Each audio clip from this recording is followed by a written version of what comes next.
Ya, turun Ustaz. Bismillahirrahmanirrahim. Assalamualaikum warahmatullahi wabarakatuh. Terima kasih ibu-ibu semua atas berkat izin dan ridhonya kita semua dapat hadir di sini dalam pengajian Majelis Taklim Al-Bukhari hari Sabtu tanggal 20 Januari 2024. Salawat serta salam semoga selalu tercurah kepada junjungan kita Nabi besar Muhammad Sallallahu Alaihi Wasallam yang telah membawa berita gembira dan kebahagiaan untuk kita semua. Ibu-ibu sekalian, alhamdulillah hari ini kita akan membahas tentang mengukur kualitas sholat dengan penceramah Bapak Ustadz Ansarudin Ramdhani dari Yayasan Dialog Islam Garuda. Untuk pertanyaan bisa lewat WA ke 081221121914. Nanti kita selesai ceramah, misalkan satu-satu pertanyaan-pertanyaannya. Dan alhamdulillah hari ini telah hadir Pak Ustadz di tengah kita semua. Untuk itu kepada beliau kami persilahkan.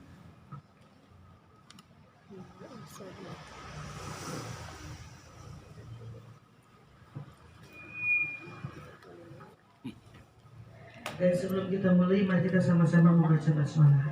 Bismillahirrahmanirrahim.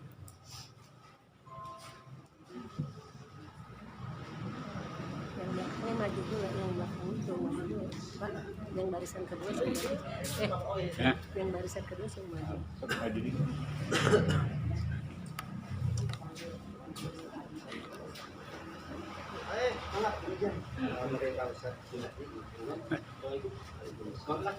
Ruang sang karung semua. Sponsor. Alhamdulillah alladzi domina sa'adah di dunia wal akhirah liman amana wa amila amalan sholihan asyhadu an la ilaha illallah wahdahu la syarika lah wa asyhadu anna muhammadan abduhu wa rasuluh amma ba'du. Waqala Allah Ta'ala fil Qur'anil Karim A'udzu billahi minasy syaithanir rajim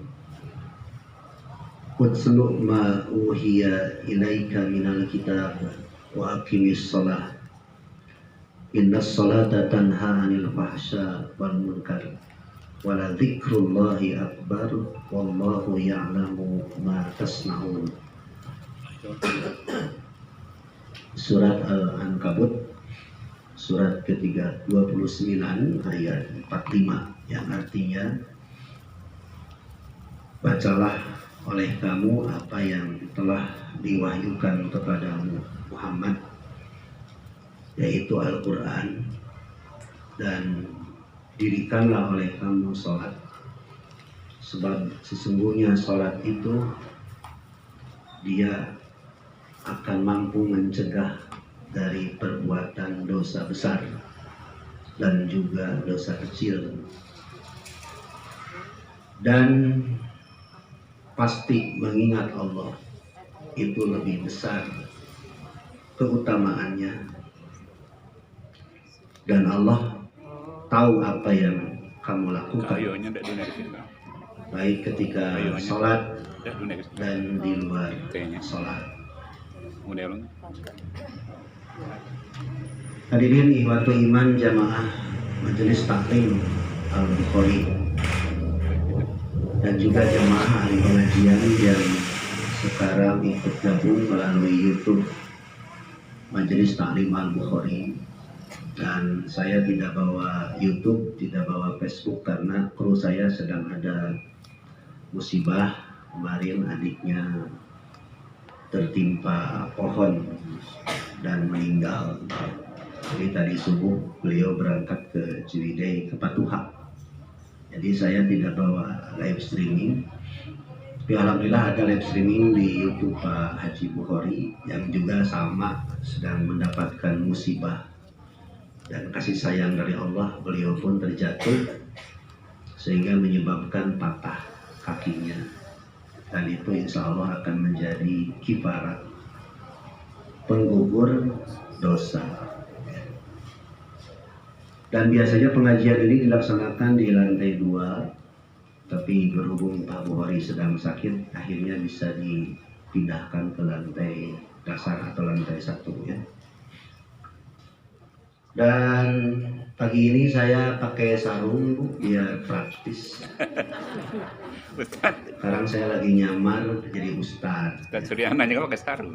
Kalau sudah ngaji saya porosotkan sarungnya, dan saya pakai kolor celana pendek dan kaos. Jadi kalau ibu bapak bertemu dengan saya di luar mungkin agak lupa, karena saya pakai celana pendek. Praktis.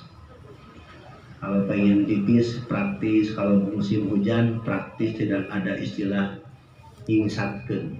What itu nyingsatkeun? Nah, mampu nyingsatkeun teh? Ya dilipat gitu. Jadi tidak usah dilipat karena saya pakai celana pendek. Itulah laki-laki bebas ya. Bebas, laki-laki itu auratnya antara pusar dan lutut. Itu aja. Kalau perempuan masalah itu. Gitu ya, jadi jangan kaget saya pakai sarung, lain tos disunatan, goreng sangkap ya, gitu. Kemudian pagi ini cuaca di luar gelap, mendung, di sini juga cukup gerah ya, karena banyak orang. Kemudian plafonnya mungkin juga tidak tinggi. Insya Allah nanti ada kipas mudah-mudahan ya. Dan pagi ini saya diminta oleh Pak Bukhari untuk membahas mengukur kualitas sholat. Bahasan yang sangat penting karena memang itu merupakan oleh-oleh Nabi dari Mi'raj. Saya membahas sholat hampir tiap hari. Di beberapa kajian sholat selalu dibawa. Karena memang itu adalah penghubung antara kita dengan Allah. Ya. Rasulullah Shallallahu Alaihi Wasallam sebelum Mi'raj sudah melaksanakan sholat 2 rakaat, tapi belum diwajibkan menjadi 5. Buktinya apa? Sebab Rasulullah ketika sampai di Masjidil Aqsa waktu peristiwa Isra Mi'raj, beliau sholat 2 rakaat di Masjidil Aqsa, kemudian naik ke langit. Nah, itu menunjukkan bahwa sholat sudah ada sebelum peristiwa Isra Mi'raj. Nah, ketika Rasulullah Mi'raj, barulah Rasulullah mendapatkan perintah sholat 5 kali sehari. Setelah melakukan negosiasi tawar-menawar atas usulan Nabi Musa alaihissalam yang mengatakan bahwa umat Nabi Muhammad tidak akan bisa sholat 50 kali sehari, dan itu sangat berat. Kemudian Rasulullah balik lagi bertemu dengan Allah, kemudian diberi diskon 5 kali, sampai akhirnya Allah memutuskan kewajiban sholat itu hanya 5 kali sehari sampai sekarang. Yang kedua, sholat pada asalnya diwajibkan hanya 2 kali, 2 rakaat maksud saya, baik ketika safar ataupun ketika sedang ada di rumah. Lalu diubah menjadi 4, 2,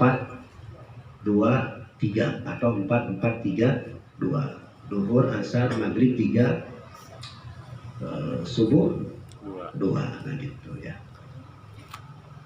Nah, saya ingin mengatakan kepada jamaah ibu-ibu dan bapak-bapak semua juga yang ada di YouTube, mengukur kualitas sholat itu pertama dari segi dalilnya.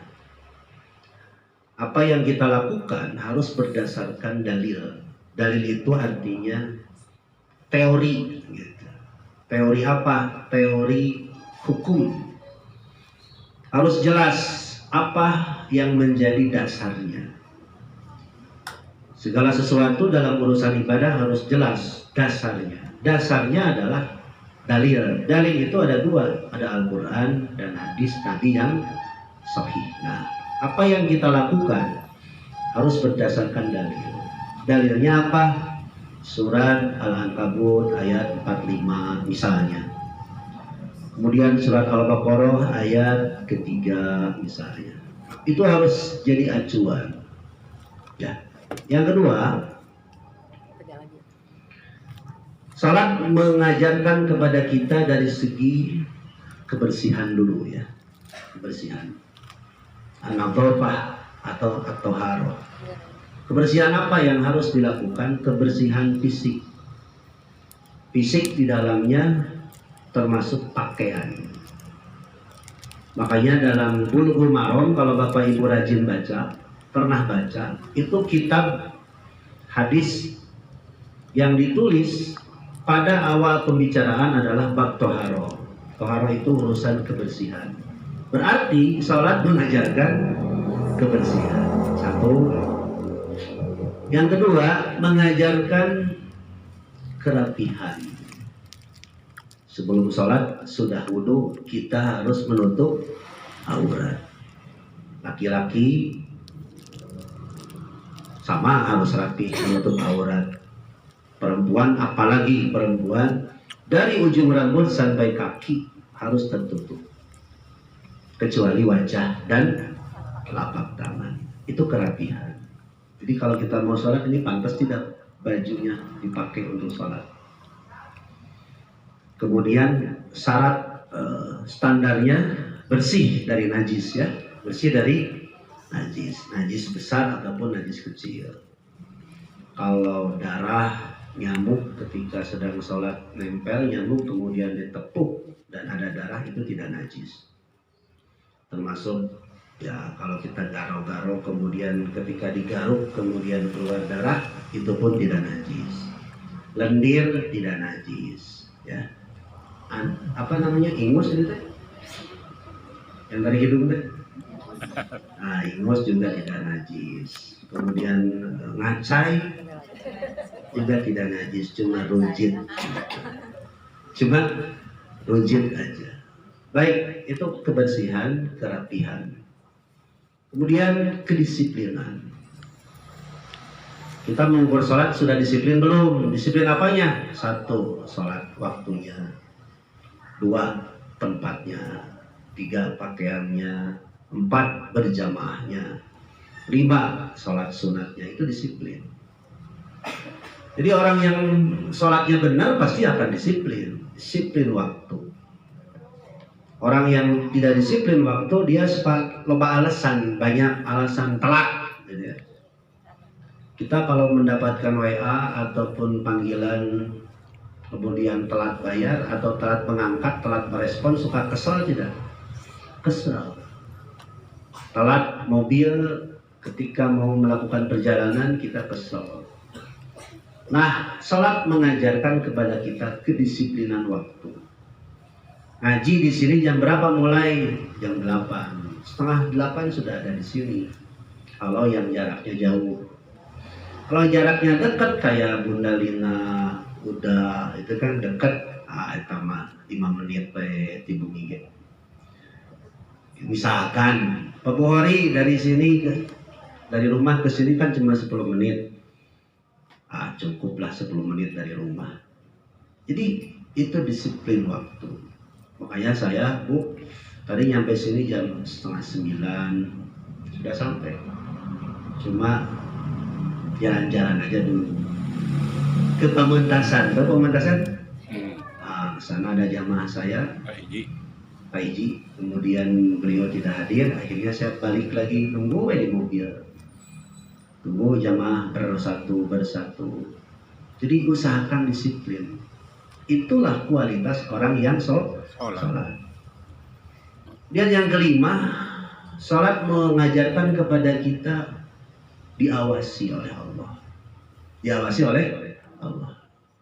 Jadi kalau Bapak Ibu sedang sholat, ingat, muraqabah, Allah melihat, Allah mendengar apa yang dibaca, apa yang dilakukan. pengawasan, merasa diawasi oleh Allah ini disebut muraqabah, diawasi. Ya. Kemudian yang selanjutnya, salat mengajarkan kepatuhan. Kepatuhan apa? Kepatuhan kepada komando. Kalau sedang berjamaah ada imam, kita harus patuh kepada imam. Kecuali kalau imam salah, tidak ada kewajiban mengikuti dan harus mengingatkan. Dan ini pelajaran berikutnya, salat mengajarkan saling menasihati. Ketika imam salah, maka makmum laki-laki membaca subhanallah, maka makmum perempuan mengucapkan tepuk tangan, bukan tepuk tangan sebenarnya, menepukkan tangan, prok gitu ya. Kemudian salat pun mengajarkan kepekaan. Kepekaan itu artinya empati, simpati. Jangan cuek jadi orang itu. Apa buktinya? Beres salat kita salam. Assalamualaikum. Apa artinya salam? Selamatkan ucapanmu, selamatkan perbuatanmu, jangan mengganggu orang lain. Kemudian mengajarkan kepekaan seorang imam, artinya seorang pemimpin. Seorang imam beres salat wajib disunahkan menghadap makmum. Itu artinya seorang pemimpin perhatikan dong tanggung jawab kamu. Saya sebagai suami perhatikan anak, perhatikan istri. Saya sebagai ustadz, sekarang jadi ustadz ya di luar, perhatikan jamaahnya. Bisa aya nurutan, bisa aya ngobrol, ngaji WA, kieu we hayo. Nah itu kan seorang ustadz harus peka. Ada yang langsung ditegur, ada yang di sini. Dan sekarang saya sedang belajar tidak menegur langsung kecuali kepada orang yang tidak tersinggung, sudah biasa lah, sudah dekat ya. Kalau orangnya jamaah saya belum gambaran kamera kalau budakku. Kalau saya lagi ceramah Bu ya, di mana saja, ada orang yang memang sudah akrab, saya tegur langsung tidak masalah. Tapi ada orang yang memang belum akrab, ketika ditegur tersinggung. Nah itu juga harus pandai, seorang ustadz seperti itu. Jangankan ibu bapak, istri saya pernah tersinggung loh, dan nangis dan nangis, dan saya langsung minta maaf. Nangis juga, nangis kok saya di depan istri saya, di depan anak, nangis sejadi-jadinya. Ternyata beliau tersinggung oleh ucapan saya. Saya mengambil contoh istri saya. Dan alhamdulillah tapi sekarang sudah clear, saya sudah baikan. Udah lama Bu, udah lama. Tahun berapa ya? Pokoknya begitu beres ngaji, saya pulang ke rumah, waduh aya naonnya. Jauh banget. Hese ditanya, apa Pak Haji? Hese ditanya teh. Susah ditanya, ada apa ini? Mungkin karena emosi akhirnya dia nulis SMS, WA menggunakan HP anak saya. Oh ini masalahnya. Oke. Tapi saya tidak menerangkan dulu, santai aja dulu, sehari, 2 hari, 3 hari, seminggu loh, baru bisa menyelesaikan. Saya ngomong baik-baik, begini maksudnya, dan saya juga sadar salah gitu. Saya salah, tujuannya ini, maksudnya ini. Nah itu Bu, seorang pemimpin. Jadi ketika saya minta maaf ke istri saya juga tidak mengurangi rasa hormat, tetap saja hormat kepada saya. Dan saya sekarang belajar terus. Sampai sekarang pun belum bisa. Saya sering ditegur oleh jamaah, Ustadz tolong jangan ini, jangan itu. Ya demi perbaikan apa salahnya kita berubah, gitu kan? Ya. Karena apalagi Ustadz sebagai publik figur, miliknya milik umat, gitu. Semua orang ada menyayangi lah. Apalagi jamaah yang sudah akrab. Tapi kadang-kadang rasa sayangnya juga dan perhatiannya ada yang biasa-biasa saja, ada yang akrab sekali, ada biasa-biasa saja. Jadi saya harus menjaga itu semua. Ya. Saya public figure di depan jamaah semua sama. Dan saya sedang mikir ini apa nih caranya. Dan saya alhamdulillah bersyukur punya jamaah yang kritis, ya. Istri saya ternyata mantau terus di YouTube itu. Sekarang tidak mantau karena tidak live. Kalau live YouTube Dialog Islam, beliau mantau. Oh iya, nggak apa-apa lah, dipotong. Tapi masalah dipotong, istri saya nggak pernah protes. Mau deket ini, mau deket yang cantik-cantik, istri saya nggak pernah protes. Dan saya terakhir ngomong begini, "Ma, kalau saya mau selingkuh, udah dari dulu.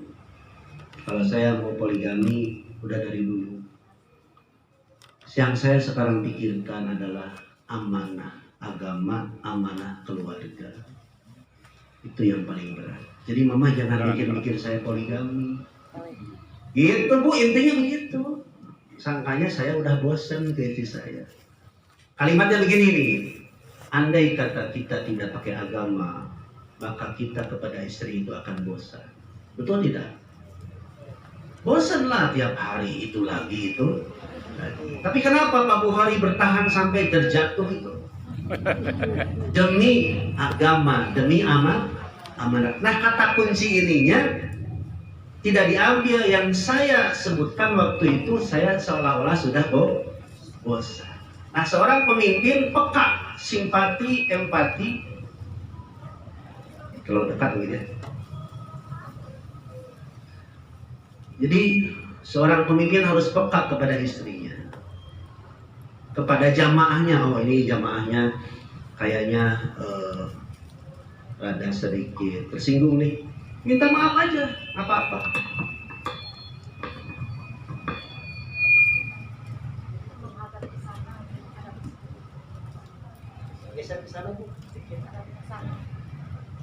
Gitu ya. Nah itu Bu, sholat itu. Beres sholat ibu suka istighfar tidak? Istighfar berapa kali? 3 kali. Kenapa kita tidak beristighfar juga kepada istri, kepada anak? Terakhir saya kemarin dengan anak dan istri nangis sejadi-jadinya di rumah. Anak saya nangis, istri saya nangis, saya juga nangis. Alhamdulillah baru beres. Itulah ujian. Dengan sholat kita bisa mengukur. Jadi kalau orang yang sholatnya benar Bu, yang saya perhatikan, dia akan tadi simpati, empati, memperhatikan kepada orang-orang yang ada tanggung jawabnya. Pak Bukhari istrinya ini ya, tanggung jawab loh sampai akhirat. Bagaimana kalau istrinya 3? Wah, apalagi yang istrinya 3. Setingkat Nabi Bu, Pak. Beres kilir itu, kilir Nabi itu kan tiap hari. Dan satu komplek. Juga yang satu di Margahayu, yang satu di Garut, capek. Kalau mau poligami Pak Bukhari harus satu RT kalau bisa. Satu di Permen 5, satu di Permen 6. Apalagi kalau bisa sih tetanggaan. Biar gilirannya terlalu jauh. Tapi enggak Bu ya, ini mah contoh. Mohon maaf contoh. Insya Allah Pak Bukhari baru-baru poligami. Suku beli seribu. Canda aja ya Bu ya. Insya Allah tidak. Jadi saya kemarin Bu baru beres. Dan ternyata betul ujian yang paling berat itu adalah keluarga. Ya, keluarga. Nah dari sholat saya belajar. Sampai anak saya unek-uneknya keluar. Kenapa nak? Oh, Bapak begini. Oh iya, Bapak salah. Udah aja gitu. Bapak salah. Mama gini. Udah, Mama salah. Jadi kita harus berani mengakui kesalahan dan memperbaiki. Itu kalau kita sama-sama itu, waduh bahaya itu. Bisa perang dunia itu perang besar. Nah dengan sholat saya belajar, alhamdulillah ya Allah. Ibu jangan disangka saya itu kerung mikiran ibu lah. Sampai anak saya juga ngomong begini, kenapa? Apa kemarin cemerut? Padahal yang saya pikirkan bukan hanya kamu, yang saya pikirkan adalah jamaah, yang saya pikirkan tanggung jawab. Itu kadang-kadang saya harus berubah wajah dan mimik muka saya di depan anak saya.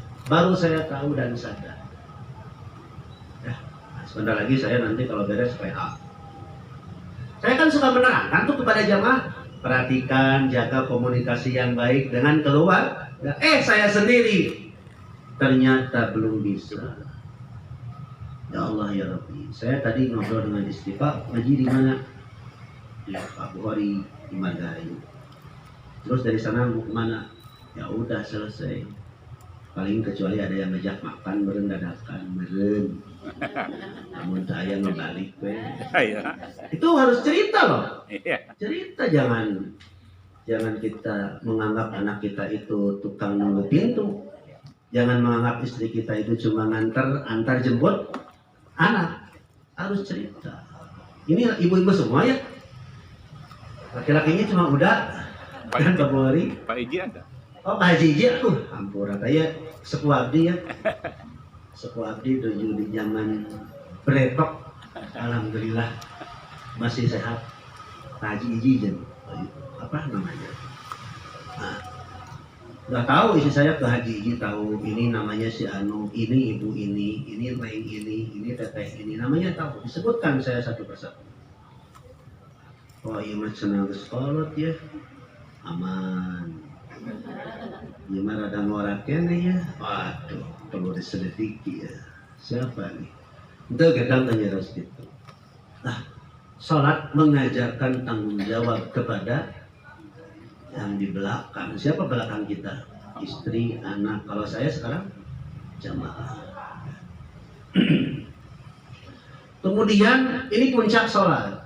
Mampukah sholat itu mengajarkan kita menjauhi maksiat? Ayatan Nuhesian menjauhi maksiat, menjauhi dosa. Ternyata jangan jauh-jauh dosa kita kepada diri kita, kepada keluarga, kepada orang lain. Itu yang harus diperhatikan.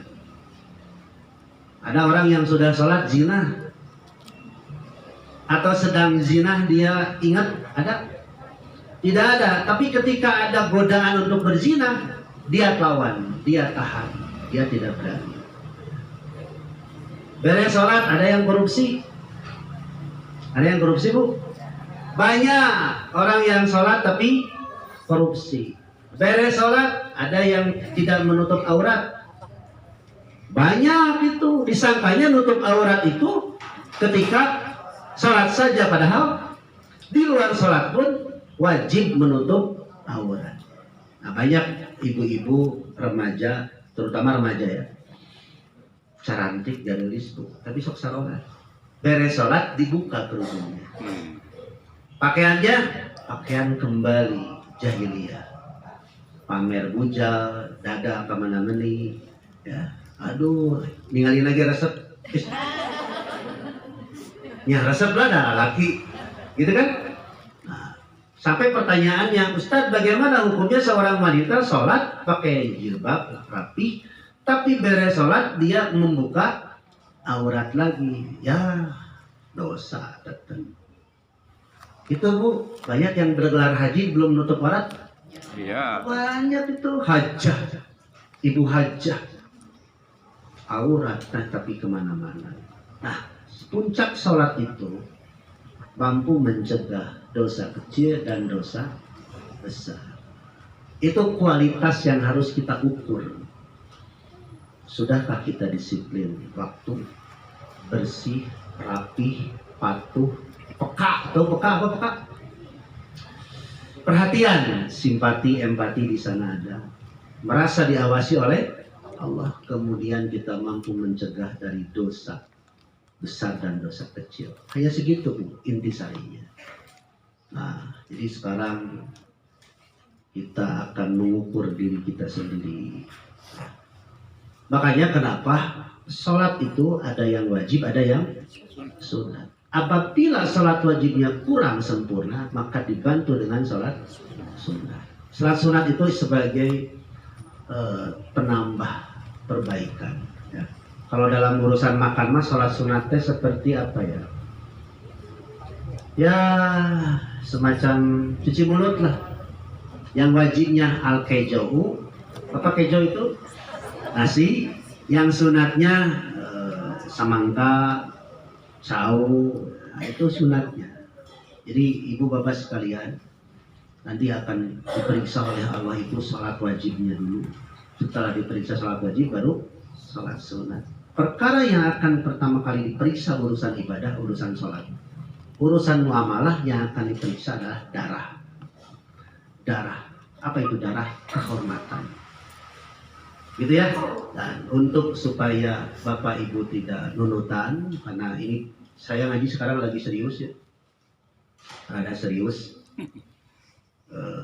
Karena suganteh gitu, suganteh. Saya kira tidak ada apa-apa. Ternyata ada apa-apa.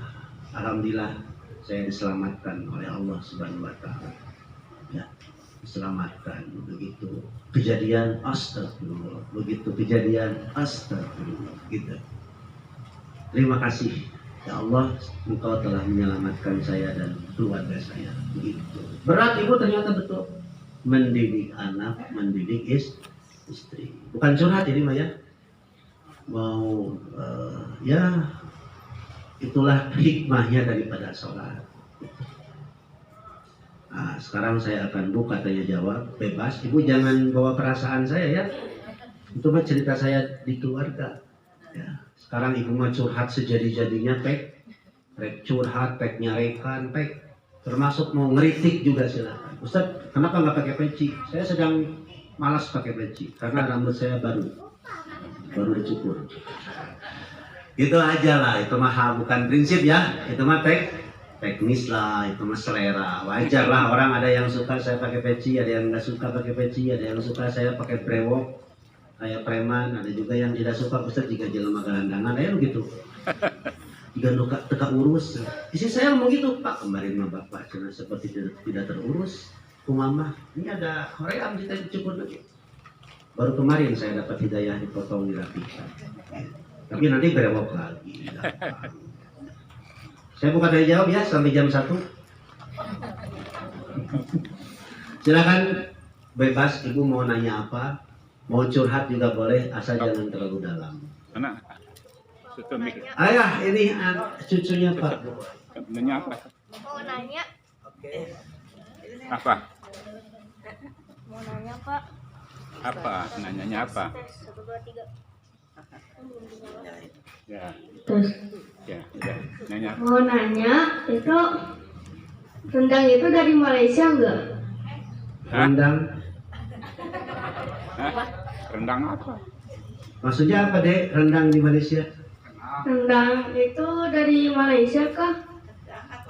Rendang. Rendang Padang. Rendang. Iya dari Malaysia enggak? Oh iya baik. Padang. Orang Malaysia bilang rendang. Rendang itu ciri khas makanan Indonesia atau Malaysia? Indonesia. Hanya orang Padang itu. Cuma ada yang mengaku rendang dari Malaysia. Jadi kalau ada yang mau ke Malaysia, rendang insya Allah ada. Itu pertanyaannya. Coba Ibu, kalau saya tidak peka, ini orang nanya apa? Membahas sholat tapi ke Kemakan rendang. rendang. Kalau sayanya tidak peka. Rasulullah itu Ibu peka. Ketika ada sahabat di depan umum ngomong, ya Rasulullah idzan li, izinkan saya ingin berzina. Coba. Di depan umum loh. Lihat. Orang itu ngomong terang-terangan, izinkan saya ingin berzina. Wah, para sahabat ngambek. Sampai mau dipukulin, kata Rasulullah, jangan. Udnuhu, dekatkan orang itu kepada saya. Setelah itu didekatkan. Lalu ditanya, bagaimana kalau ibumu dijinahi? Bagaimana kalau anakmu dijinahi? Bagaimana kalau saudaramu dijinahi? Demikian pula orang lain tidak mau ibunya dijinahi. Akhirnya dia sadar, kemudian oleh Rasulullah didoakan, ya Allah tundukkanlah arzinya. Dan menjadilah sahabat yang soleh. Jadi seseorang bebas menyatakan diri, meskipun menurut kita tidak sopan itu. Tapi bagi seorang guru harus bisa mendengar. Gitu. Sob, enak. Yang lain. Sudah ini. Nuhun Ustaz. Haji mangga. Rupina rada seueur pertarosan. Kahiji abi nguping tipun anak Ustaz. Saurna teh nalika anjeunna salat Jumat karasan ustad penten nu janten imam khatib kahiji upami urang ngadangkeun adan teras urang ngadoa abdi teh name dugi ka ngadoa pun anak nguping Pak suruh sada ansor sana tamihan ku sholawat supados kenging sapaan. Nah itu kahiji paedan enak langkung hoyong genre lah supaya gua kauping ku sadayana. Kali kedua saat upami di lingkungan jamaah nuju sholat saresna aya jeda aya timer waktu pelaksanaan sholat, tapi kadang-kadang jamaah di dalam masjid itu tidak semua warga di masjid itu di komplek itu, kadang-kadang ada yang dari luar, kemudian dia sholat sunnah tapi waktu sudah mendekati untuk sholat wajib. Nah kadang-kadang imam itu tidak melihat apakah masih ada yang sholat atau tidak. Itu waktu nama wajib komat, padahal di situ masih ada yang sedang sholat. Nah seperti itu saat upami ngantosan sholat eta kumaha hukumna. Terus anu terakhir panginten anu janten kewajiban imam tad upami ningal jamaah misalkan pada sholat upami tos sakinten tos rapi tos siap sholat, apakah kata-kata rapikan rapatkan, nah seperti itu tadi diwajibkan atau tidak. Nuhun Ustaz. Baik, terima kasih kesepuhan Pak Haji Iji dan ibu-ibu sekarang silakan boleh sambil makan ya. Mainnya yang ini. Iya, sambil makan. Yang Tenang ada ini aja kalau bersih. Ya, Pak, pertanyaannya memang ini agak terjadi khilafiyah, termasuk jarang dilaksanakan. Ada dua keterangannya. Ini mati gendutnya. Setelah adan dengan doa tadi, maka dia berhak mendapatkan satu. Beberapa keterangan itu ada yang mengatakan sholawat itu dalam selesai adan sudah tercakup oleh doa tadi. Ada juga sholawat itu terpisah, beres berdoa kita membaca sholawat. Nah itu makanya di sebagian jamaah belum terrealisasi, dan saya membaca Pak Haji ternyata ada dalilnya. Saya baca dalam Al-Hidayah Ustaz Aceh, yang ini jarang dilakukan. Nah, pertanyaannya sholawat seperti apa? Apakah sallallahu alaihi wasallam saja atau Allahumma sholli ala Muhammad? Ternyata tidak diterangkan. Artinya pokoknya sholawat. Yang tidak ada itu sholawatan setelah adzan. Itu Baji takut dianggapnya sholawatan, padahal bukan sholawatan, tetapi membaca sholawat. Gitu ya. Yang kedua, imam betul harus memperhatikan kondisi makmum. Apakah sudah beres sholat sunatnya atau belum? Ya, apakah sudah siap atau belum? Maka imam yang menentukan iqamah. Al-imam haqqu bil iqamah. Imamlah yang berhak menyuruh seseorang untuk qomat. Jangan sampai tadi terjadi masalah. Ketika ada makmum yang belum selesai, tiba-tiba imam menyuruh orang lain untuk qomat. Yang terakhir, itu tidak dimuat hadis sholawat bersolawat setelah adzan. Cuma ada dalam Al-Hidayah saja. Kenapa Haji orang Persis? Saya pakai rujukannya Persis. Ya. Oke, yang ketiga siapa? Bapak siapa? Ada Bapak siapa? Pak Ajang dari mana Pak? Hadisnya riwayat Muslim bagi salawat itu. Assalamualaikum warahmatullahi wabarakatuh.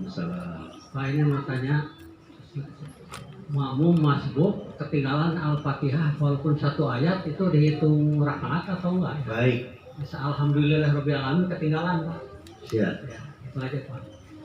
Ini pertanyaan yang kemarin saya bahas di kajian mananya kabarnya saya hilap dari malam-malam teh.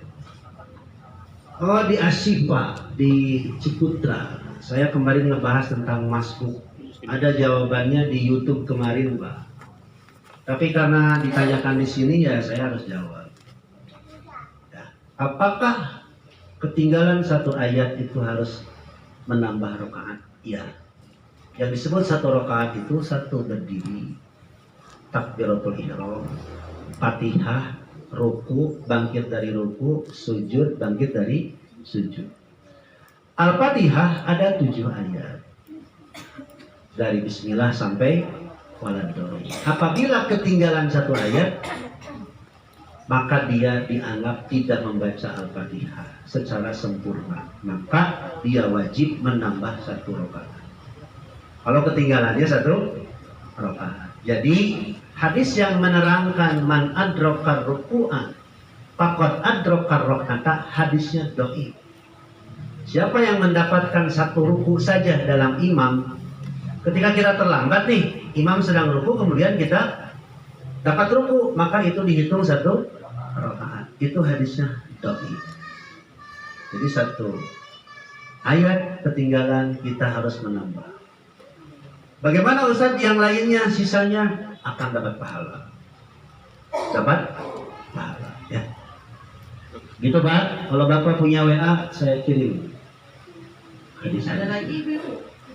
Atau ini dari WA Pak Ustaz ya? Oke, Ibu. Ini ada pertanyaannya pertama. Tanya Ustaz, cara tayamum yang benar bagaimana Ustaz? Tayamum itu ada 2. Satu menepukkan tangan dulu. Tepuk tangan ke debu yang nempel di mana saja, tidak usah di tembok, di dinding, di lemari juga boleh. Karena setiap benda yang ada di dunia pasti ada debunya. Ya, tepukan, kemudian tiup, usapkan ke wajah, lalu ke tangan. Boleh juga tepukan tangan, tiup, usapkan ke tangan, lalu ke wajah. Ada 2. Ya, mengusap tangannya hanya sampai pergelangan. Hanya sampai pergelangan. Hadis yang menerangkan sampai sikut, hadisnya mauquf, kemudian dhaif. Lemah. Kalau ngusap mukanya gimana? Ya, kemudian bagaimana mengusap mukanya? Ya muka lah, yang disebut muka mana? Ya, kalau usah sampai ke sini, dikodokkan. Kan ada yang tayamum viral kemarin. Di pesawat ada yang salah satu pejabat kita ini yang tayamumnya wajah, tangan sampai kaki. Wah, itu namanya inovasi. Inovasi dalam ibadah, tapi tanda petik itu namanya bid'ah atau lebay. Nah, saya kitanya apa? Lebay. Itu ya. Lanjut, Bu. Selanjutnya, kalau hari Jumat di Masjidil Haram, perempuan boleh ikut sholat? Rukun sholat Jumat bagi perempuan tidak wajib dan haram sholat Jumat. Dalilnya dari Bukhari Ummu Atiyah, la Jum'ata alaina. Tidak ada kewajiban Jumat bagi perempuan. Bagaimana kalau ibu posisinya sedang tawaf pada hari Jumat? Ikut aja mendengarkan, tapi jangan sholat Jumat. Nanti aja sholat duhur, beres gitu sholat duhur. Dan paling susah melarang jamaah perempuan di Mekah untuk tawaf, karena memang tidak boleh. Cuma diatur waktunya pas Jumatan itu beres. Sebentar lagi mau sholat Jumat itu dilarang ada di pelataran Ka'bah. Kan sulit mengaturnya, paling sulit mengatur jamaah di Mekah. Kalau di Madinah sedikit tertib. Kalau di Mekah susah sekali. Kemudian ada orang yang menganggap perempuan ikut sholat Jumat, padahal tidak menunggu. Menunggu bapak-bapak beres sholat Jumat, setelah itu mereka mau tawaf. Gitu masalah. Kalau di sini memang ada masalah, karena tidak ada tempat tawaf kecuali nanti besok di pasar Aget. Tawaf itu namanya tawaf rupiah. Lanjut. Ya, yang berikutnya mungkin berhubungan dengan tadi. Kalau kita masuk, imam sudah ruku dapat rakaat tidak? Itu sudah terjawab tadi. Terus? Kemudian tolong jelaskan mengenai sholat gaib. Sholat gaib itu ada dua. Satu, ketika kita tidak sempat menyolatkan jenazah di rumah, kemudian kita datang ke kuburannya dan sholat di depan kuburan. Sholat gaib yang kedua adalah ketika ada orang yang meninggal tidak diketahui apakah dia diurus atau tidak secara Islami, maka kita melaksanakan sholat gaib, dan sholat gaibnya hanya sekali, tidak berulang-ulang. Bagaimana kalau setelah sholat gaib ternyata ditemukan jenazahnya? Apakah boleh sholat lagi? Boleh, seperti kasus putra mantan gubernur kita ya. Karena anak pejabat viral. Ya kan, anak pejabat. Kalau anak saya yang hilang di telan Sungai Citarum tidak akan seperti pejabat itu. Pejabat kan segala rupa viral. Jadi sholat gaib dilakukan hanya sekali, tidak berulang-ulang. Hadis Bukhari, peristiwa sholat gaib kepada Raja Najasyi, Ethiopia itu, ya, meninggal, dan di sana yang baru masuk Islam hanya beliau. Kemudian Rasulullah pergi ke musola alias lapang, lalu menghadap kiblat melaksanakan sholat jenazah dengan para sahabat. Dan itu dilakukan sekali, tidak berulang-ulang. Sudah Bu? Gimana? Nah, sekarang bagaimana pertanyaan? Bolehkah sholat gaib untuk jamaah kita yang ada di Gaza? Tidak ada. Sebab mereka pasti diurus secara Islam. Tidak ada sholat gaib untuk Gaza, mohon maaf. Cukup kita mendoakan saja.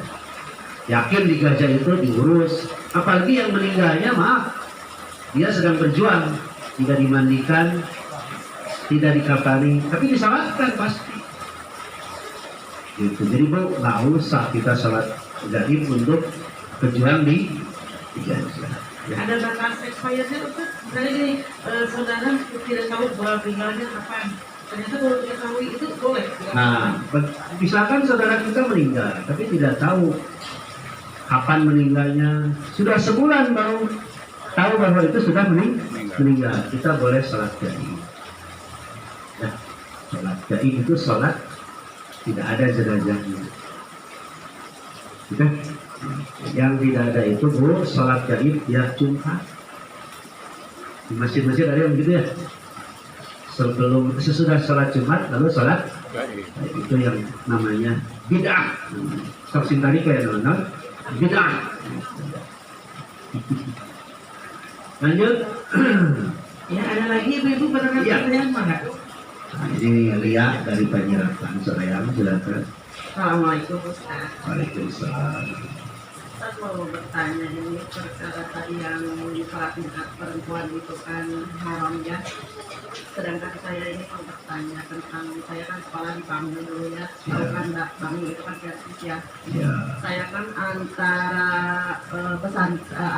asrama putra sama putri kayak Sorayam Banjaran gitu ya, jauh ini. Jadi di kita gitu di asrama putri itu diadakan sholat Jumat. Nah saya itu sering sholat Jumat. Nah itu mereka itu dapat dalil dari mana, sedangkan mereka itu kan versi gitu ya.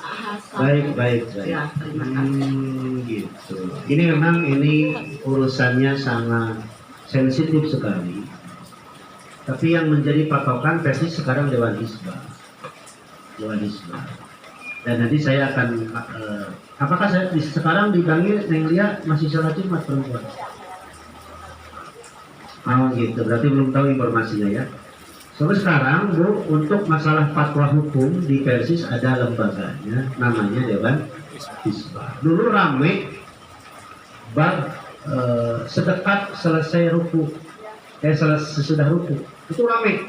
Ustaz Amin dengan Ustaz Abdurrahman KS nulis di Iber itu tanya jawab bolak-balik saling serang sampai beberapa edisi tulisan. Tapi akhirnya diputuskan di Dewan Hizbah. Ternyata Persis memberikan fatwa setelah ruku tidak sedekat tapi lurus itidal. Nah, termasuk sholat Jumat yang saya lihat di Persis dalam buku risalah sholat itu tidak ada kewajiban perempuan sholat Jumat. Nah, nanti insya Allah saya akan nanya ke Ustaz Ami lewat ke sekretaris atau timnya, apakah di Bangil masih suka sholat Jumat bagi perempuan. Itu perlu kita data ya, perlu data. Terima kasih, Neng. Lanjut. Ada lagi kan? Ini yang laki-laki dulu. Tadi cewek. Bebas aja. Oh, mau Bunda dulu. Dulu ya. Oke, siap. Bunda Lina dulu. Siapa saya? Utang piutang. Saya kasih lihat.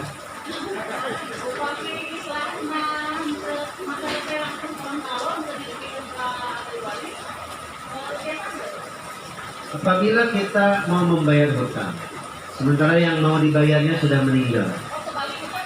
Kembali. Maksudnya yang menikmati punya hutang kita, tapi kalau mau disampaikan keluarganya agak sensitif, jadi kita istilahnya langsung aja ke Allah. Maksudnya istri bebaskan. Ya, tapi kalau banget waris langsung misalnya. Jadi kita mau membebaskan, mensedekahkan hutang orang lain tanpa diberitahukan kepada ahli waris. Apakah itu boleh? Boleh. Boleh saja kita bebaskan. Ahli warisnya tidak tahu dan insya pahala. Itu sugante badai mayar, pas badai mayar ahli warisnya saya kita mah bebas kumahakeun. Jadi gini Ibu, saya mau bayar hutang nih. Ibu udah meninggal, ahli warisnya juga tidak ada. Perbanyak aja sedekah terus. Perbanyak sedekah. Gimana? Harusnya ke ahli waris. Karena ternyata ahli warisnya tidak ada. Akhirnya kita perbanyak sedekah. Dan nanti tidak akan ada bayar hutang di akhirat dengan cash and carry. Uang gitu.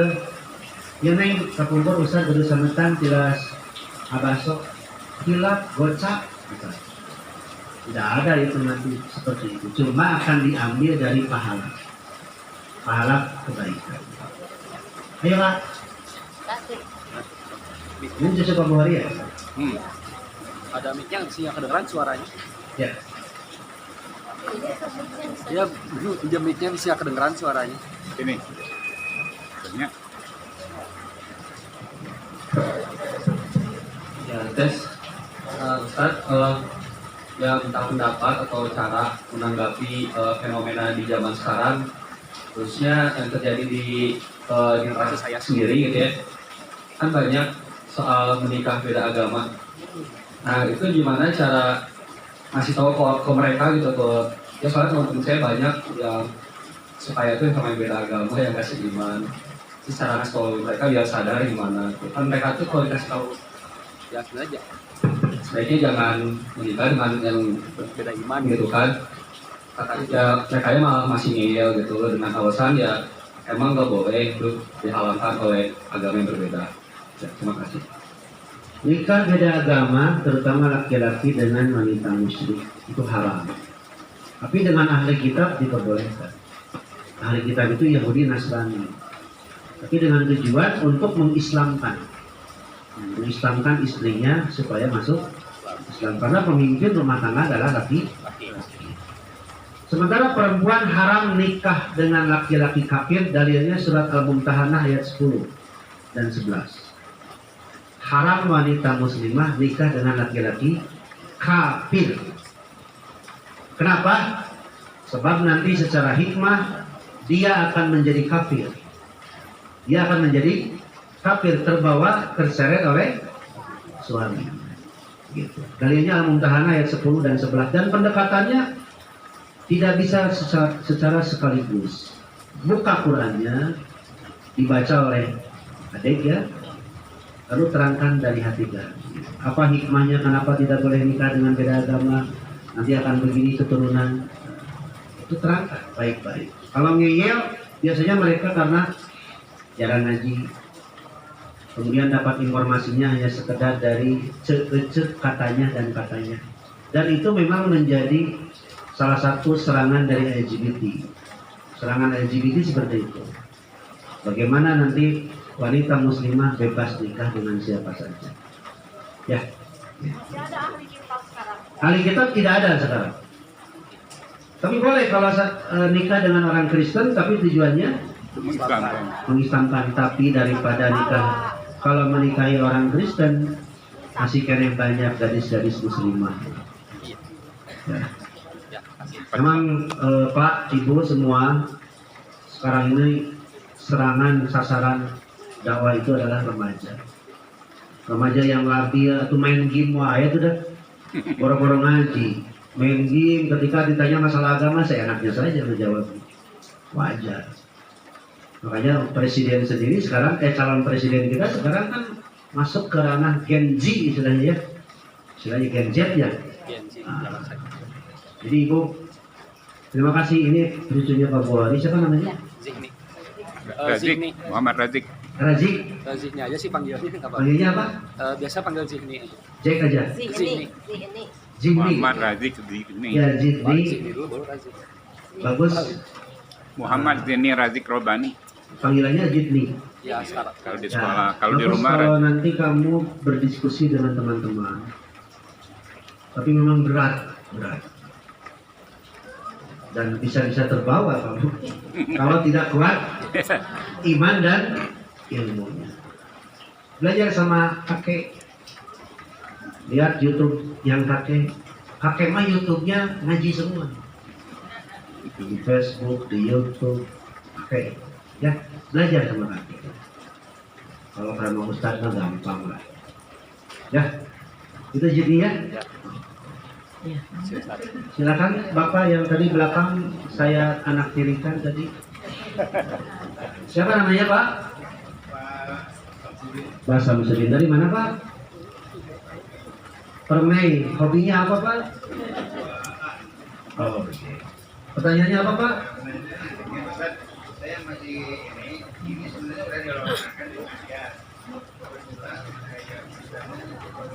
saya menanyakan mengenai ini bacaan as-shalatu khairun minan naum. Dia dijawab yang katanya kan ini letaknya di mana nih? Di adzan awal atau di adzan akhir gitu. Itu terjadi di Mekah. Di Mekah ya? Iya, di Mekah. Apakah saya masih belum puas gitu. Ya, makasih. Ya, adzan awal itu sebelum waktu subuh. Hadis yang dijadikan dalil bahwa adzan awal itu ada kalimat as-shalatu khairum minan naum pada adzan subuh, hadisnya dhaif. Karena ada rawi Muhammad bin Abdul Malik bin Abdul Mahduro dan Al-Haris bin Al-Lutai, dia tidak dikenal dan dipermasalahkan kredibilitas, keaslian atau kejujurannya. Jadi Pak, kenapa di Mekah dan di Madinah itu sekarang terbalik? Sebab mereka fatwanya tidak terbuka seperti di Indonesia. Kalau di Indonesia itu terbuka, ramai. Mohon maaf tanpa mengurangi rasa hormat saya kepada organisasi yang lain. Persis salah satu organisasi yang berani, ulamanya berani sekali mengkritik. Jangankan ulama 4 madhab, para sahabat saja dikritik. Dan yang saya tahu Persis betul-betul apik ya, dalam mengkaji. Tapi yang namanya fikih atau ijtihad bisa jadi berubah. Sekarang belum ada perubahan. Tasbih, ucapan as-shalatu khairum minan naum itu hanya dilakukan, dibaca ketika adzan awal. Adzan awal yang mana? Sebelum sholat, sebelum adzan subuh. Sebab hadis yang dijadikan dalil pada waktu subuh itu tidak kuat. Di antaranya ada rawi Muhammad bin Abdul Malik bin Abdul Mahduro dan Al-Haris bin Lubaid. Dia tidak dikenal rawinya dan disangsikan kebenarannya. Itu dalam kitab fikih Sarah Hadis Muntakal Ahbar, dalam kitab Nailul Autor. Penjelasan lengkapnya seperti itu. Oke, lanjut. Ustaz, nyugun penegasan yuk bener. Kahiji upami istri ngiring berjamaah, Ustaz. Anu kusim kuring kabaca posisi nate di belakang tapi sebelah kanan. Jadi eta pangitan nyugun penegasan teh apa tepat atau tidak. Baik. Terus kedua, Ustaz, upami nuju nyolatan jenazah, jantan ieu tos fenomena secara katingal rada umum oge sok diserat wae namina rasbin dan sebagainya. Jadi katingal teh upami teu aya eta teh ciga anu teu afdol gitu tah. Tapi kira teh acan nguping gitu dalilna apakah betul kada di almarhum teh diserat namina rasbin anu dan sebagainya. Tah terakhir kan bener ieu mah. Kaitan sareng Yuswa upami tos separos abdi kan tos wudu namanya keluar aduh bos deui gitu tah. Punten deui nya ka ibu-ibu ya bilih aya nu sami tah ulah isin-isin taroskeun. Nah eta teh kedah wudu deui kadang-kadang abdi teh tah sok tayamum gitu tah. Nuhun Ustaz. Pertanyaan yang bagus dan ini sehari-hari. Ibu, perempuan itu saknya di belakang.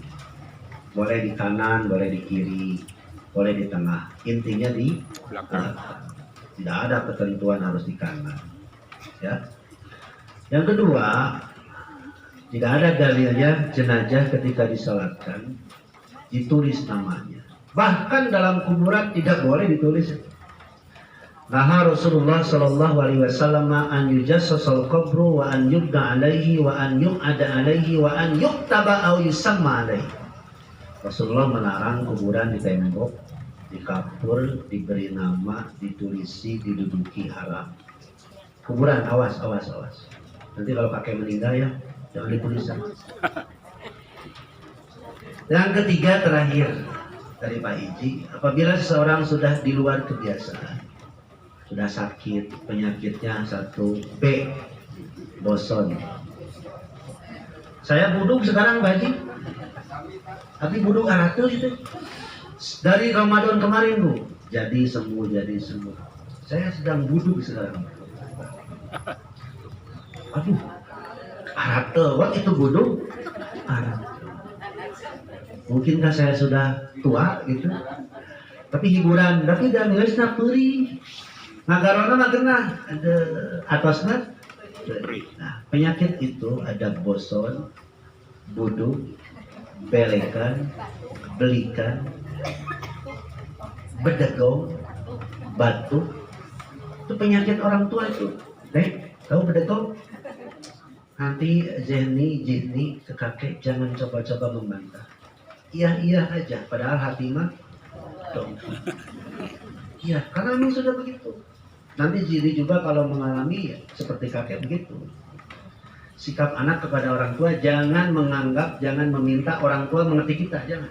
Tapi anak yang harus mengerti orang tua. Sebab penyakitnya nanti itu bedegong, belikan. Betul Bu? Benar sudah. Dan saya sekarang sudah ada penyakit itu. Yang terarah tuh. Wah, eta salad nu mimiti nepi ka murah sampai mahal aya. Nah, boson juga sama. Boson itu adalah penyakit laki-laki dan perempuan. Betul kan? Kadang-kadang pas batuk, terus deh. Nah, maaf ya, rada sedikit sensitif. Emang nyambung udah. Emang nyambung. Nah, ketika orang sudah bosan, sering-seringan bosan, tidak usah wudu, tidak usah tayamum. Teruskan aja sholatnya. Ya Pak? Ya, gimana? Ya kalau sering, bosan itu, Ibu belum tahu ya apa arti bosan? Bosan itu keluar angin yang di luar kebiasaan. Pret, per detik gitu. Pret, per menit. Ya, ternyata Pak Haji, saya mengalami jamaah saya di Bajagalan. Oh ya, di satu masjid aja. Salah satunya di Bajagalan. Ya. Sedang sholat asar, wah itu praktek loh. Santri-santri saya pasti kalau orang itu datang akan hebat. Oh itu hebat. Jadi perhatiannya teralihkan. Dengan jamaah itu yang sholatnya pasti bosan repot. Makanya kalau nanti menjadi tuhmah, gangguan, lebih baik yang bosan itu jangan berjamaah. Udah aja di rumah. Atau udah izin baju. Ditahan, abrak bahaya. Malik kan dia teteh. Jadi itu bosan.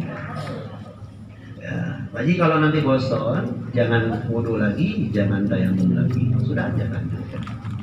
Seperti darah istihadah. Darah istihadah itu darah yang keluar di luar kebiasaan pada waktu haid. Ibu biasanya 10 hari. Ternyata sudah 11 hari masih keluar. Nah, yang 11-nya jangan dihitung. Sholat aja. Cuma sebelum sholat, wudu dulu dan bersihkan dulu. Karena najis. Bersihkan dulu ya.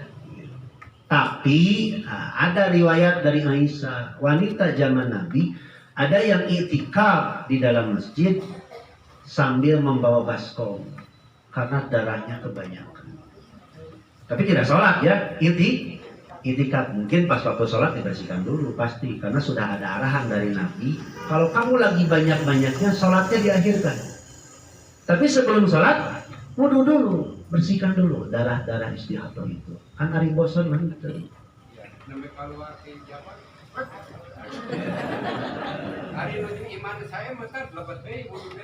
Menuju iman saya mah. Ya, saya belum menemukan dalilnya. Bosan ada zaman Nabi. Cuma para ulama mengkiaskan ke sana. Karena ada satu sebab yang sama, ilat hukumnya sama, karena dia keluar di luar kebiasaan. Gitu. Cuma gini Ustaz, obatnya ada. Jangan diingat, jangan dihiraukan. Itu mah setan. Apa? Iya, masalah itu jangan dihiraukan, jangan diingat. Tenangannya udah. Jadi sembuh, hilang sendiri dia. Oh gitu? Iya. Jadi Pak Haji Iji kata Pak Bukhari, kalau kita diingat terus, kalau diingat terus jadi terus dia. Oh gitu ya. Salah satu triknya katanya jangan diingat, jangan dihiraukan. Jangan EGP. Iya gitu. Oh itu mah urusannya perasaan. Iya itulah makanya jangan dirasakan, jangan diingat. Itu mah setan itu. Perasaan katanya Pak Haji itu. Iya. Perasaan Pak Haji dengan Pak Haji Iji berbeda. Mungkin Pak Haji Iji terlalu dalam perasaan. Iya. Itu setan aja ganggu kita terus ya. Betul, itu namanya was-was. Ya. Was-was. Nah, was-was itu. Kalau Pak Haji mah tidak was-was karena yakin keluar. Iya, nah itu. Meskipun sering cus, Iya. cus. Ada lagi? Ya, Ibu yang merah. Nanti di belakang ya.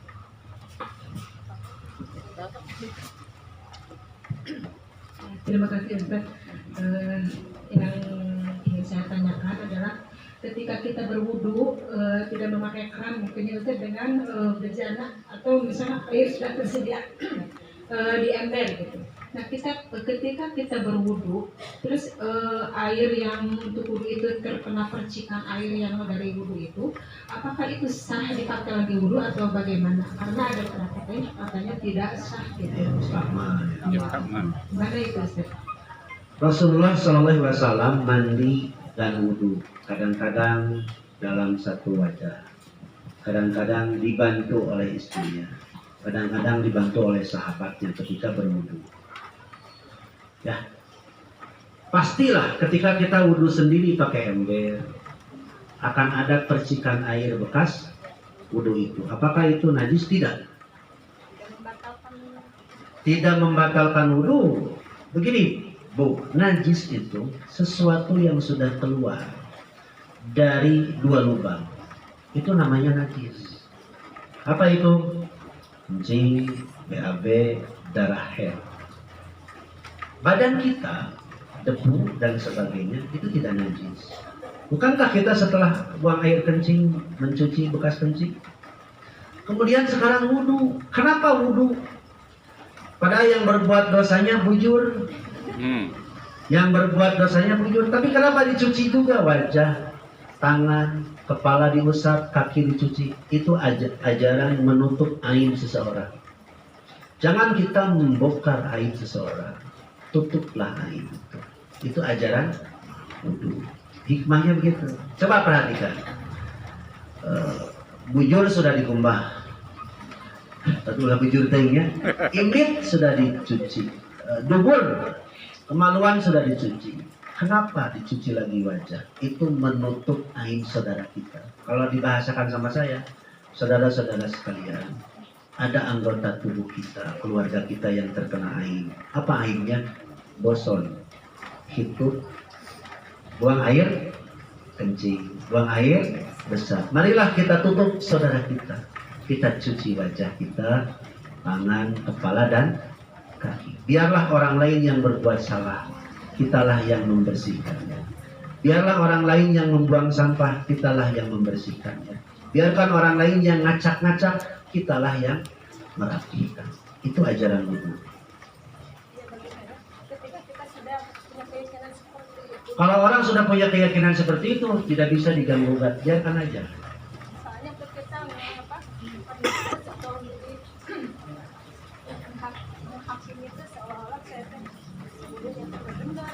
Baik. Saya punya keyakinan itu nggak apa-apa, nggak betul. Dan itu dengan orang yang terdekat dengan kita. Iya. Cara sikap terbaik kita harus sebagai anak. Ya, menghadapi orang yang kekeh dengan pendiriannya bahwa ada air mustakmal, air bekas wudhu itu menajiskan, itu kita harus menghindar. Jangan sarwannya. What itu sarwannya? Tong sarwana. Antep kekeng hati. Ya, kayak saya mau ngobrol jam tarang ngaji, apalagi sudah emosi terlebih dahulu. Makanya sediakan buku, bisa jadi nanti lewat buku. Dan prosesnya tidak instan, lama. Ya. Ibu tadi di belakang siapa? Kelihatan ada yang gini? Tidak ada ya? Oh berarti itu ciri amin. Oh ibu ada. Bunda nanti ya.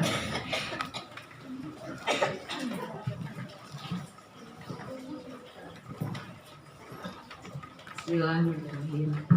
Ustaz, apa boleh dalam sujud berdoa selain dari doa sujud? Boleh dong. Oh, boleh. Berdoa. Sujudnya sujud terakhir atau? Tidak ada dalilnya harus salat sujud terakhir. Setiap sujud, iya. Terutama salat munfarid ya. Perbanyak doa, tambahan doa setiap sujud. Tapi itu doa-doanya keinginan kita gitu. Keinginan kita dong, bukan keinginan orang lain. Maksudnya gini, boleh berdoa untuk kita, mendoakan orang lain pun boleh. Oh, iya. Boleh dengan doa dari Quran, boleh doa dari hadis, termasuk dengan bahasa kita sendiri. Cuma jangan terlalu kencang sebab mengganggu orang lain. Kalau lagi sendirian mau ikut di kamar, duh Gusti, ya budak teh bong teh, mugi-mugi Gusti nyolehkeun, oke?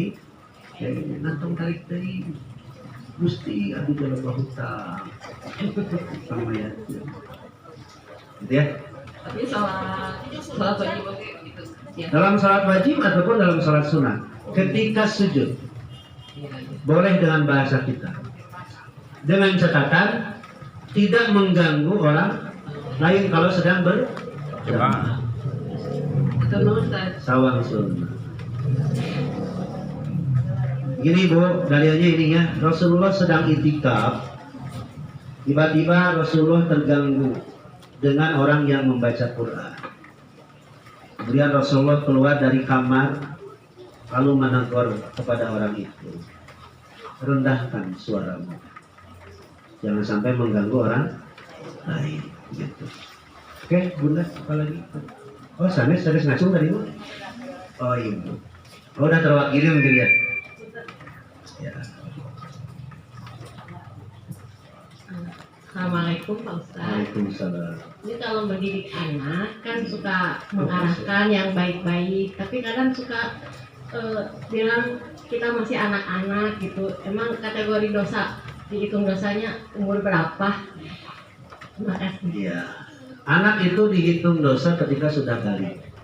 Balik itu adalah ketika anak laki-laki sudah mimpi basah, perempuan ketika sudah menstruasi. Ibu sabar ya. Ternyata saya baru mengalami mendidik anak itu berat. Saya baru sadar anak itu adalah musuh yang dicintai. Musuh tapi dicintai. Sabar ibu, jangan keluar doa-doa yang tidak pantas. kerjasama dengan suami ibu. Kalau istrinya agak cerewet, suaminya yang kalem. Yang repot kalau dua-duanya cerewet. Wah, sampai anak lahir mana itu? Jadi gitu ya. Oh, mamanya begini. Kita sebagai suami kalem. Itu kerjasama Bu, jangan lupa mendoakan. Tadilah komunikasi yang baik, kemudian saya juga belum bisa Bu. Ternyata bukan istri saya saja yang merasakan kalau saya pulang ke rumah seperti banyak beban. Ternyata Neng, anak saya pun memperhatikan. Tadi saya mau ngobrol sama apa, tapi apa kelihatannya keruai cina pulang. Oh berarti banget orang teh. Kan harapun budak mau lah. Kudu seuri we, padahal orang itu loba masalah. Jadi kemah harapun majikan gitu. Nyanyi. Padahal loba betul Ibu, ternyata sepele. Gara-gara mini kumpas saya, tidak mama banget apa nggak sepi. Itu bisa nemongkan, kalau saya sudah nyewa Ibu, udah benci, kesel. Saya sangat sulit sekali untuk memperlihatkan. Menyembunyikan maksudnya. Sok ketinggalan wae. Ibu gitu mereka. Dina hate kabawa karena wajah. Nah Bu, komunikasi yang baik. Kadang-kadang kita harus mengalah, minta maaf pada yang salah siapa? Nah, kadang-kadang besok atau bapak ada salah naon, terbuka, nangis, sebudak ceri, kemandikan ceri, abdi ceri, itu resep tapi jadi berjamaah. Makanya harus ada waktu sebulan sekali, minimal suami tanya kepada istri, mama ada hak. Barangkali mama ada kekecewaan, kekurangan ke bapak selama dihukum ke bapak. Sok pada nyarios naon. Mama oke sami, ibu nyarios ke Pak Buhori. Pak Buhori, bapak punya hak. Barangkali mama dalam melayani bapak kurang greget, kurang maksimal, servisnya kurang bagus. Coba bapak ngomong aja daripada ngomong di belakang. Itu sebulan sekali ada. Abdi can bisa tadi. Jujur can bisa. Baru kemarin saya diingatkan, ya Allah, terima kasih. Kemarin mabuk, terbisa dahar, tapi awak kegelutan. Jika nama lain pikiran, tanya gelut lain pikiran urusan keluarga, aku dahar. Gitu Ibu ya, sabar Ibu, doakan anak kita kalau bisa tidur di rumah, di kamar anak kita. Kalau anak kita sudah balik remaja itu ada puber 1, puber 2. Wah, eta guys psikiater, psikologi belum tentu bisa. Jangan disangka psikolog itu tidak punya masalah. Seperti halnya Ustadz, jangan disangka Ustadz tidak ada masalah. Sugante Ustadz itu sangat masalah. Oh, seru wae. Seru wae dah jalan Mbak. Jangankan Ustadz, Ali bin Abu Thalib Ibu pernah kabur dari rumah. Menghindar istrinya yaitu Fatimah putri Rasulullah.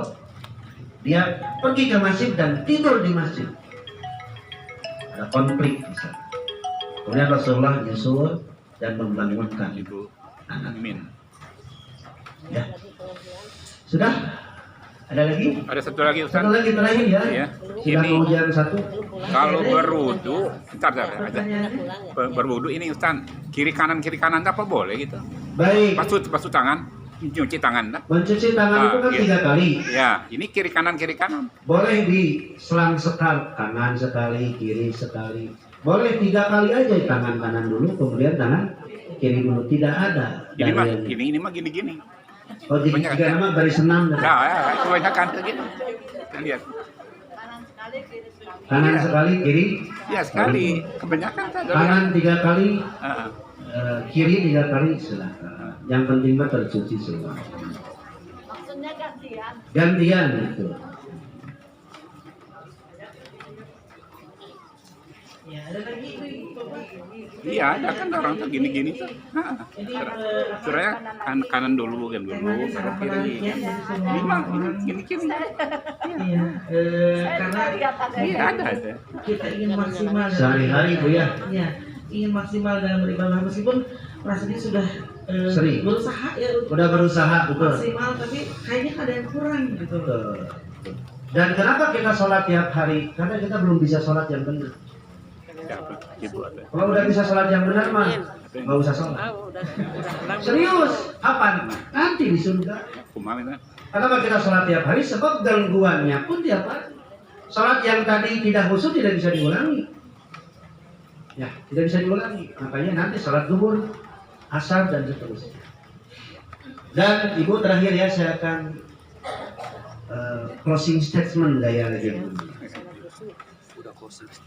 As-salatu mi'rajul mu'min. Salat itu adalah penghubung seorang mukmin dengan Allah. Seberat apapun masalah dan ujian, sambungkanlah kepada Allah. Caranya dengan cara salat. Sebab salat menghubungkan kita dengan Allah. Hati, ucapan, perbuatan. Itulah pernyataan saya yang terakhir. Hadis, bukan hadis tadi ya. As-salatu mi'rajul mu'min itu bukan hadis. Nasihat dari ulama. Begitu ya Bapak Ibu sekalian, terima kasih yang sudah sudi hadir, suka dan datang mendengarkan. Mudah-mudahan kita semua bisa terus belajar. Tidak mungkin ada orang yang langsung soleh, beres sholat tahajud langsung soleh, tidak mungkin. Makanya saya mah ibu soleh teh ngajaga perasaan. Kayak kan saya. Ngajaga lisan saya tadi sarua. Abdi geus diajar we atuh. Ampun atuh pan apa teh kacaletot wae. Sok ngomong kitu wae moal aya mah. Tak punten Bu mun abdi rada rabi aya nya. Keur diajar nahan. Padahal yang nyarekan sebenarnya. Ustaz Ansar mah lain kieu ngajina teh. Wah peledak, peleduk. Aya mah menuju Raja Kalem. Lebih kalem. Heula mah wah Kantang merek geuna rek tenan eta kalau nurutan. Dulu aya nama sanes nurutan uji istirahat. Ada yang ngobrol lagi pengajian, bukan ngobrol itu, lagi curhat. Tapi lebay gitu teh. Lebay gitu, biasa we. Mungkin suasana saya aja sekarang yang lagi larut dalam beberapa kejadian kemarin. Ya. Terima kasih, saya juga tidak akan botram hari ini karena sedang diet, kecuali kalau ibu ngajak makan saya, ayo ngeri ketaan. Dan saya kembalikan kepada pengatur acara. Terima kasih Pak Buhori, saya doakan mudah-mudahan Allah memberikan kekuatan dan kesembuhan kembali ya. Amin. Untuk Pak Buhori, beliau penggiat dakwah melalui sosmed, juga di tempat di sini yang dulu biasanya pengajian ini dilaksanakan di rumahnya karena rumahnya mungkin terlalu banyak dan riweuh meureun beberes, akhirnya dipindah ke TK ini. TK apa namanya Bu? Amalia. TK Amalia. Salam baktos kanu gaduhna para ibu guru yang sedang mendidik TK ini, mudah-mudahan mereka istiqomah, diberikan keberkahan oleh Allah Subhanahu wa taala. Aku lupa lihada wa astagfirullah li wa lakum. Assalamualaikum warahmatullahi wabarakatuh. Waalaikumsalam warahmatullahi wabarakatuh. Terima kasih Pak Ustaz. Betul, sebelumnya kita ada di atas Pak Ustaz ya. Cuman mungkin banyak ibu-ibu sepuh juga yang naik turun, termasuk saya meskipun belum katanya belum sepuh ya, naik turun agak repot. Alhamdulillah bisa di sini. Asalnya dikasih kipasnya agak gede di sini Bu, tapi kan banyak yang sepuh terlalu besar kipas, takutnya kerudung pada terbang. Akhirnya kipasnya yang kecil-kecil aja. Tapi alhamdulillah mudah-mudahan di sini lebih adem ya Bu ya dibanding di sana, karena di sana berhubungan dengan kantin ada kegiatan masak-memasak. Jadi kalau di sini insya Allah mudah-mudahan lebih adem, lebih tenang mendengarkan ceramahnya. Jadi lebih banyak pertanyaan, jadi lebih khusyuk kalau ini berceramah. Terima kasih sekali lagi kepada Pak Ustadz Ansarudin Ar-Ramdhani yang telah menyampaikan ceramahnya. Kami doakan mudah-mudahan Ustadz juga selalu sehat dalam menyampaikan ilmu-ilmu agamanya. Dan ibu-ibu juga yang hadir termasuk Bapak di sini, terima kasih telah hadir di sini, telah mendengarkan. Mudah-mudahan apa yang kita usahakan ini menjadi amal ibadah ya Bu ya, menjadikan ibadah kita lebih baik ke depannya. Dan untuk nanti 2 minggu lagi Pak ya, nanti ditunggu lagi di sini. Kita ada informasi lagi nanti dari Pak Buhori tentang temanya apa dengan Ustadz yang lain. Sekali lagi kami ucapkan terima kasih. Kita tutup dengan membaca hamdalah. Alhamdulillahirabbil alamin. Dan juga kita tutup dengan pembacaan doa akhir majelis. Subhanakallahumma wa bihamdika asyhadu an la ilaha illa anta astaghfiruka wa atubu ilaik. Billahi taufiq wal hidayah. Wassalamualaikum warahmatullahi wabarakatuh. Waalaikumsalam.